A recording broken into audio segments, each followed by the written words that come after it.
Graça e paz do Senhor Jesus, gravando hoje Lucas capítulo 9.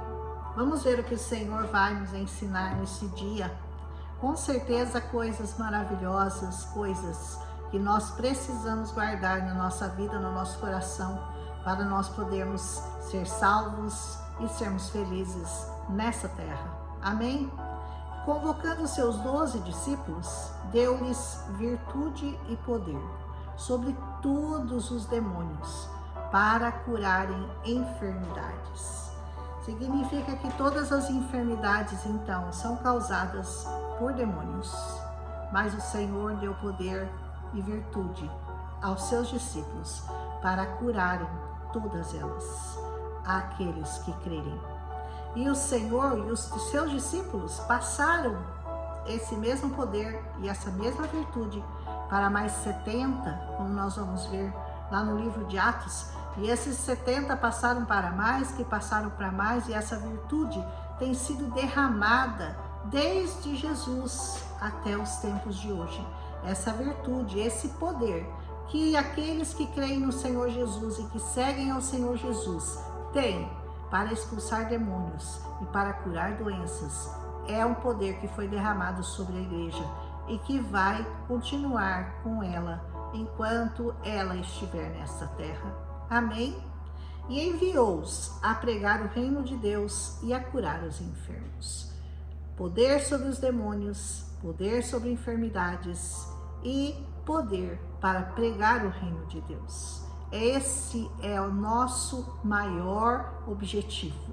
Essa é a nossa principal tarefa. Essa é a nossa função maior. Pregarmos o reino de Deus a toda criatura. Amém? E ele lhes disse: nada leveis convosco para o caminho, nem bordões, nem alforje, nem pão, nem dinheiro, nem tenhais 2 túnicas. Vai com a roupa do corpo, pregar o evangelho a todas as nações. A palavra de Deus diz: aquele que quer pregar o evangelho, pois que viva do evangelho. Amém? Então nós temos sim uma obrigação de sustentar aqueles que nos pregam a palavra de Deus. Amém? E em qualquer casa que você entrar, fique ali e de lá não saiam, diz a palavra de Deus. E se em qualquer cidade vos não receberem, saindo vós dali, sacudi o pó dos vossos pés em testemunho contra eles. E assim eles fizeram. Veja bem, o lugar onde o evangelho não é aceito, o Senhor manda que você sacuda até o pó, para que nada reste daquilo que foi pregado a eles. E tudo aquilo que foi pregado a eles e que não foi recebido por eles, volta para você. Aleluia! Essa paz, essa bênção, esse amor do Senhor que nos acompanha, que nos dá felicidade, que nos dá alegria no Espírito Santo, ele tem que ser retido em nós. E se você prega para alguém que não recebe essa paz, você sacode até a poeira dos seus pés, da onde você pisou, e você recebe essa paz de volta em dobro para você. Aleluia! E saindo eles, percorreram todas as aldeias, anunciando o evangelho e fazendo curas por todas as partes. Até hoje tem sido assim. Aonde o evangelho é pregado, existe cura, existe libertação de demônios, existe cura de enfermidades, existe a ministração da paz e da bênção do Senhor sobre todos aqueles que o recebem como Senhor e Salvador de suas vidas. E o tetrarca Herodes, ele ouviu todas essas coisas que por ele foram feitas, e ele estava em dúvida, porque uns diziam que era João que tinha ressuscitado dos mortos, e outros que era Elias que tinha reaparecido. E outros diziam que um profeta dos antigos, como Jeremias, Zacarias, Ezequiel, não sabemos qual, havia ressuscitado. E disse Herodes: João eu mandei degolar. Quem é, pois, esse de quem eu ouço dizer tais coisas? E ele procurava vê-lo. Herodes deve ter passado todos os dias de sua vida, com um negocinho aqui na cabeça dele, dizendo, você mandou matar João Batista. Você tem esse sangue nas suas mãos. Você imagina se isso não deve ser pesado para uma pessoa? Saber que mandou matar um profeta, reconhecidamente um profeta. Ele sabia que João era profeta. Esse era um peso que Herodes carregava, então ele vivia atormentado por esses pensamentos e ele dizia: será que João ressuscitou? Será que Jesus é o João que eu mandei matar e agora ele ressuscitou? Ele buscava uma maneira de ter paz, mas a paz certamente não encontrou. E regressando os apóstolos, contaram-lhe tudo o que eles tinham feito. E tomando-os consigo, reunindo, fazendo uma reunião, vem cá, apóstolos, vem aqui. Ele foi para um lugar deserto com eles, numa cidade chamada Betsaida.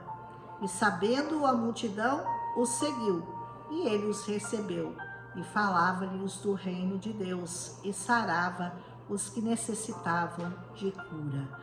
A quem Jesus falava sobre o reino de Deus e a quem Jesus curava? Aqueles que iam atrás dele.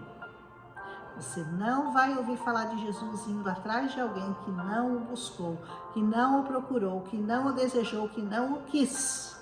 É você a obrigação de ir atrás de Jesus para ser curado, restaurado, remido, perdoado por ele. É sua e só sua. Aleluia, vá atrás dele, viu? Siga a multidão, siga a multidão. E já o dia começava a declinar, então, chegando-se a eles os 12, eles disseram-lhe: despede a multidão, manda a multidão embora, para que indo aos lugares das aldeias em redor, eles se agasalhem e eles achem o que comer, porque nós aqui estamos num lugar deserto. Sabe que o deserto à noite é muito frio. Mas ele lhes disse: dai-lhe vós de comer. Jesus já fez uma pegadinha com eles, né? O que será que eles iam dizer, né? Jesus falou para ele: dá vocês comida para eles. E eles disseram: nós não temos senão 5 pães e 2 peixinhos, salvo se nós próprios formos comprar comida para todo esse povo. Será que ia ter? Será que alguma padaria lá que eles chegassem e falavam: olha, a gente precisa de 5.000 pães aí para sustentar uma multidão?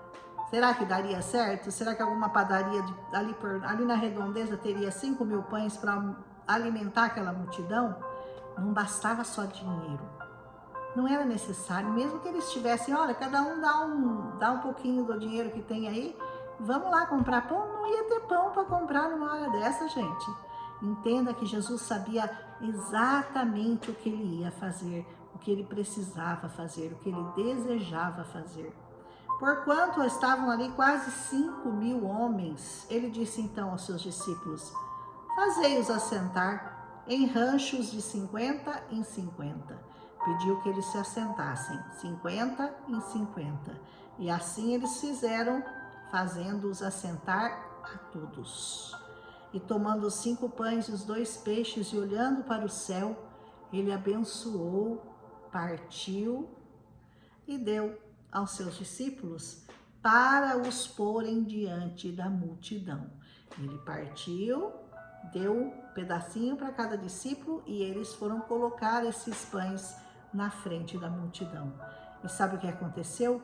Comeram todos, saciaram e levantaram do que lhes sobejou, ainda sobrou 12 alcofas de pedaços.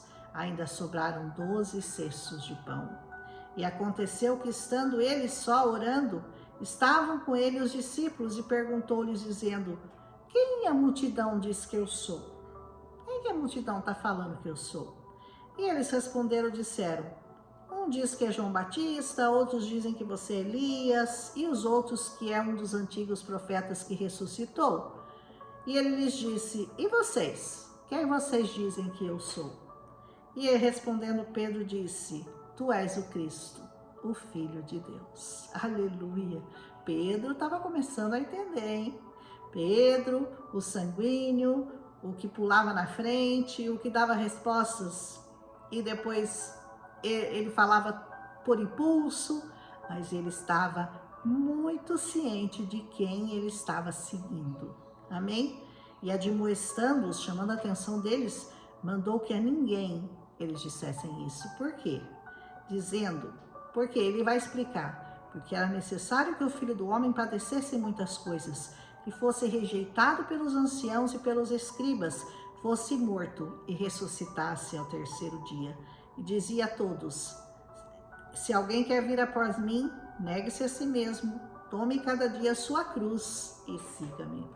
Jesus estava muito ciente da tarefa que ele tinha que realizar.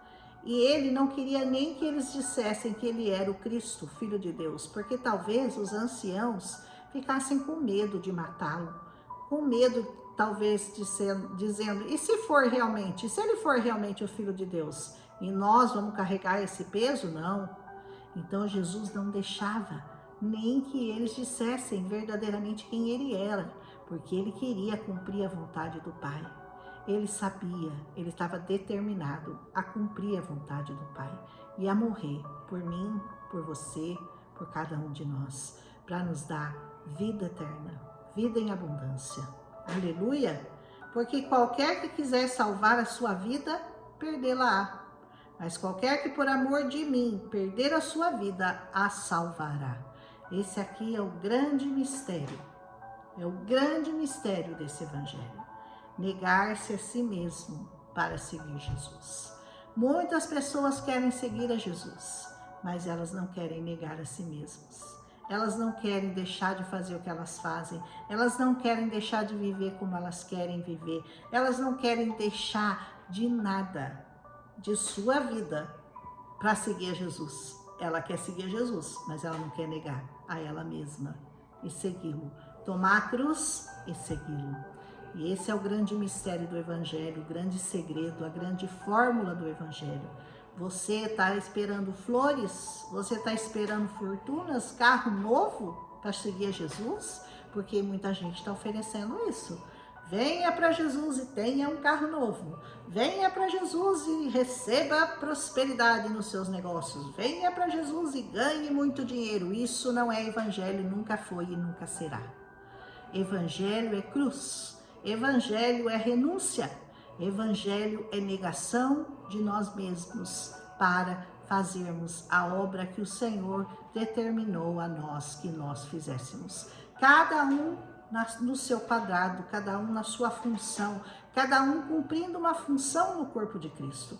Tem gente que é mais importante, que seria o coração, outros talvez fossem os rins, outros são fígado, outros são o estômago, outros são boca, outros são pé, outros são mão, outros são olhos. Eu não sei qual é a sua função no corpo de Cristo, mas eu sei que cada um tem a sua função. E você não pode querer a função do outro, porque se você nasceu com uma função, cumpra a sua função.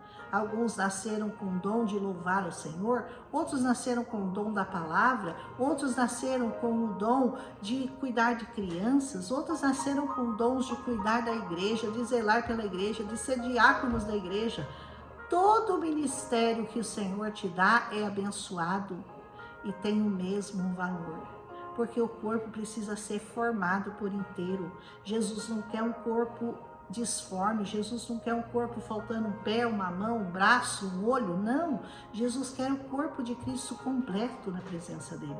Então descubra qual é a sua função, negue-se a você mesma e vá servir a Jesus Cristo, porque essa é a missão que ele te deu. Aleluia! Ele diz, porque o que aproveita o homem ganhar o mundo todo, perdendo-se ou prejudicando-se a si mesmo? O que adianta você ganhar um monte de dinheiro, você ter um monte de carro na garagem, você ter tudo que o dinheiro pode comprar, mas você não ter a bênção do Senhor sobre a sua vida? De nada adianta. Aleluia!